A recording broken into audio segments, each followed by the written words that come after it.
Vinod Rai, thank you very much. Lovely to meet you. I've looked forward to meeting you and talking to you for a very long time. First of all, congratulations on your book. Here it is, the first cover, not just an accountant, the diary of the nation's conscience keeper. Well, yes, I don't know if in any way I have infringed on the IPR, the intellectual property rights of the Supreme Court, because the Supreme Court had observed in a judgment that the CAG is not only a munim, in brackets accountant, he is a constitutional appointee. So we picked up the title of the book from there. Mr. Vinod Rai, a couple of weeks ago, you were quoted as having said, quote, "Politicians came to my home and told me not to name some people and to protect some others in connection with the Commonwealth Games and the coal allocation reports." My first question to you, Mr. Rai, is who are these politicians? See, to a certain extent, I have not been very accurately quoted in that particular news item. What I have mentioned, what I had mentioned and what has been written in the book is that during the course of meetings in the PAC or the sidelines of the JPC, etc., large number of people told me that, look, we need to keep this out and we need to keep that out. And I mentioned in the book that after the PAC meeting on the 2G, Congress MPs did tell me that let's keep the Prime Minister out of this. Now, my logic then was that there were... Which Congress MP? There were 3-4 Congress MPs. They're not MPs anymore. Please name so them. it's very easy to find out who are they. No, it's not, because most of the Congress MPs did not get re-elected, so it would be rather difficult. So I can't recall the names just now, but the Congress MPs who were present in those meetings were Mr. Sanjay Nirupam, Mr. Ashwini Kumar, Mr. Sandeep Dikshit. Now, which of them were at the lunch telling me to do that, I really can't tell you. But all of these MPs in different ways did tell you to keep the PM out of it. PM out. But that was the time when the report was already out. And I mentioned to them that there are letters written by Mr. Raja to the Prime Minister, and the Prime Minister is replying to them on the same day. And these were decisions which were taken by the Telecom Minister, keeping the Prime Minister fully informed. So how do we keep them out?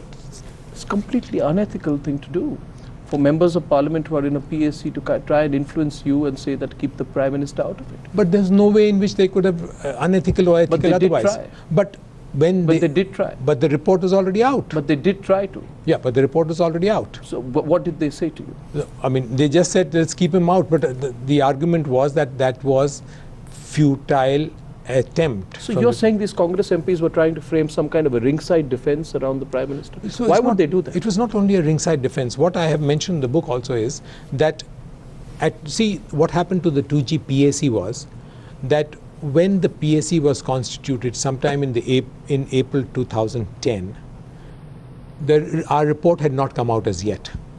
Our report actually came out only on 16th of November 2010. The then chairman of the PAC wanted to conduct his meetings on 2G. Now we told him we don't have a report as yet. So he started suo motu meetings, and his first meeting was on 30th June itself. I want to come back to what you said. We will go into these details. When you were quoted as saying, and you say this was not a very accurate quoting, but you did say, and this is all in the context of the fact that Mr. Vinod Rai, as a person, your book itself says the nation's conscience keeper, and you are one of those people who has actually held up, the dignity of the office of CAG and the constitutional office that you held. So people came to your house. You say, some messages we did receive, something which I have written about in my book. You talk about the lobbying by senior UPA functionaries to ensure that they did not figure in the CAG's reports on scams which were being looked at by you.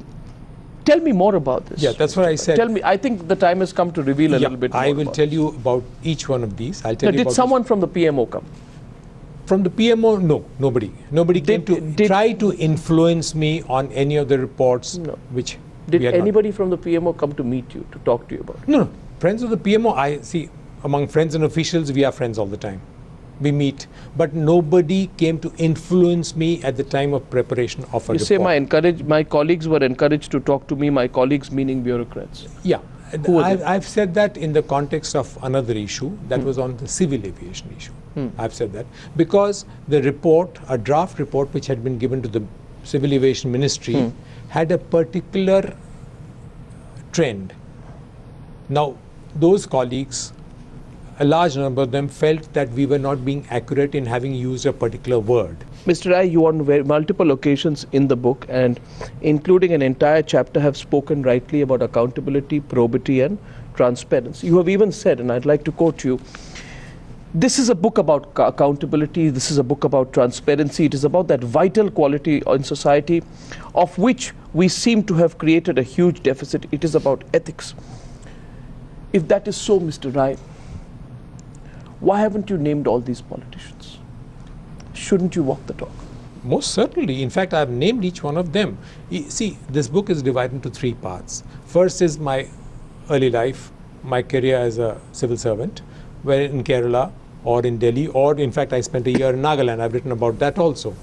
The second part, I've taken up five case studies, those audits that we did, because I thought they were the most authentic documents available with us. And then I've analyzed these audits into what went wrong in each one of them. And I've chosen these five not because they were in any way sensational only, they were certainly sensational only, but because of the different types of failures which took place in those audits. Now, in the course of these audits, anybody we found fault with or any decision that we thought had gone on already, we pointed out. No, I'm saying this, Mr. Rai, because the entire country would want to know who were responsible for the scams, who allowed it to happen, why was there so much brazenness at that point of time, and whether you feel in the future this brazenness will continue or stop. So let's start with the 2G scam.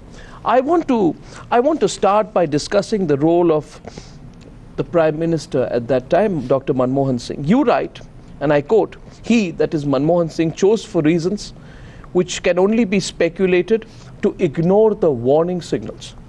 Let me ask you very directly, Mr. Rai, do you put the onus of the 2G scam on Manmohan Singh?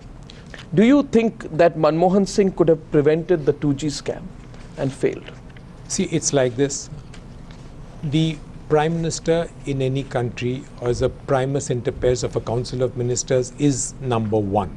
Yes. All matters of importance go to the Prime Minister. And ultimately, the buck stops on the Prime Minister's desk. In this particular case, I found that there were ministers of his own council who were writing to him time and again that saying problems are, or there is talk about developments in the telecom sector. I've quoted Mr. Kamal Nath, who was then the Commerce and Industry Minister, writing to the Prime Minister and expressing concern about the developments in the sector. I've written about the Finance Ministry expressing concerns. I've written about the Law Ministry expressing concerns. Now, all these things went to the Prime Minister.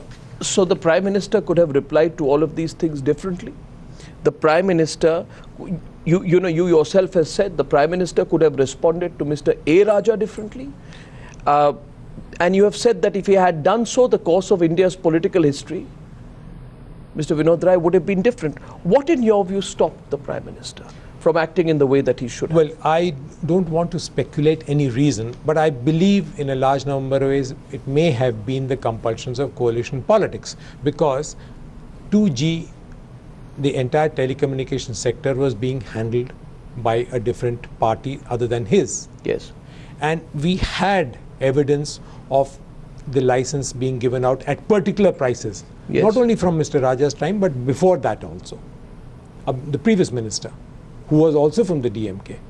Then we found that there was a track record that the previous minister had started in a particular way, Mr. Raja took over in that particular way, but Mr. Raja kept informing the Prime Minister what he was planning to do. So Raja has all along maintained, let's go deeper, Raja has all along maintained that the Prime Minister was in the know and every action of his had the Prime Minister's approval. Do you believe A. Raja when he says that? I don't want to go into the statements made by Mr. Raja, but he's written a letter on 15th November to the Prime Minister. Yes. He's written a letter on 26th December to the Prime Minister. Yes. In both the letters, he has indicated what he's planning to do. Yeah. And whether he had the approval of the Prime Minister on record, I do not know. No, the Prime Minister's correspondence with Raja clearly indicates that Raja intimated the Prime Minister about his plans to advance cut-off dates and change the rules of the game. On 26th of December, he's written that. Yes. And he's got a very template reply to it. Yeah, wishy-washy reply. No, it just says, I've received your letter, which is briefs me about the developments in the telecom sector. Now, that is the place where Does the Prime Minister respond like that? Well, these are what we call interim replies, which means it's acknowledgement of a letter which has come. That's about all. And it will be followed up with a regular reply. But as a reply, what should have probably gone out is, please do not take the steps till it is discussed in a group of ministers. So Manmohan Singh should have paid heed to the warning he received via letters from Subramaniam Swamy, Rajiv Chandrasekhar in 2007? Well, all those letters did come in, but his own cabinet colleagues were advising him, like Mr. Kamal Nath was saying, that let's discuss this in a GOM. Yeah. The finance ministry was also saying, let's bring it to a group of ministers. The law ministry had also advised him to do that. Yeah.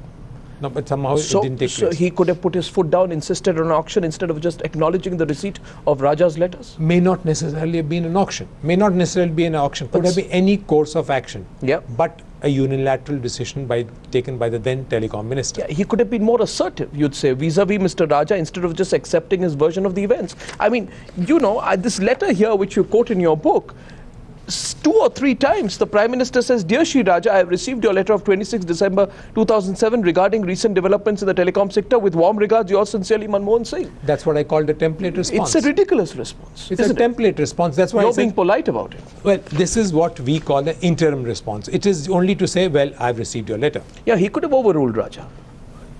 In a couple of days' time, or maybe at that particular time, also said, take it to a group of ministers, as he was advising otherwise also. Yeah, he didn't do that. He could have annulled the licenses allotted by Raja in that 4-month window between licenses given and the actual spectrum allotted. The licenses could have been annulled in that period had the Prime Minister put his foot down. Well, that would have been an extreme step, but it could have been stopped, because between this letter of 26 December and 10th of January, when the LOIs were actually issued, there was a fortnight's time. Well, then in that case, it's quite obvious, Mr. Rai, that a person who had 7 or 8 stages of the development and evolution of one of the biggest scams in the world, the 2G scam, who could have acted and stopped it all, was Manmohan Singh. Well, as I told you, that the buck stops on the Prime Minister's desk in any parliamentary democracy. He is the CEO of the country. He can stop or he can initiate, both. Yes. I've written in the book that he probably chose not to stop. No, but you have said that the Prime Minister was completely aware, and this is the nub of the issue. You have written that it is obvious, and I'm only enumerating what you have written. It is obvious from the exchange of these letters between Raja and the Prime Minister that the Prime Minister was indeed aware of Raja's intentions as way back as November, December 2007. So he was completely aware of it. Most certainly so, and that's why I reproduced those letters which were in public domain but may not have been seen by a large number of people, and that's the letter of 15th November and 26th December. Now that all these letters are out and a larger part of these are in the appendices of your book, Mr. Vinod Rai, is there any doubt in your own mind?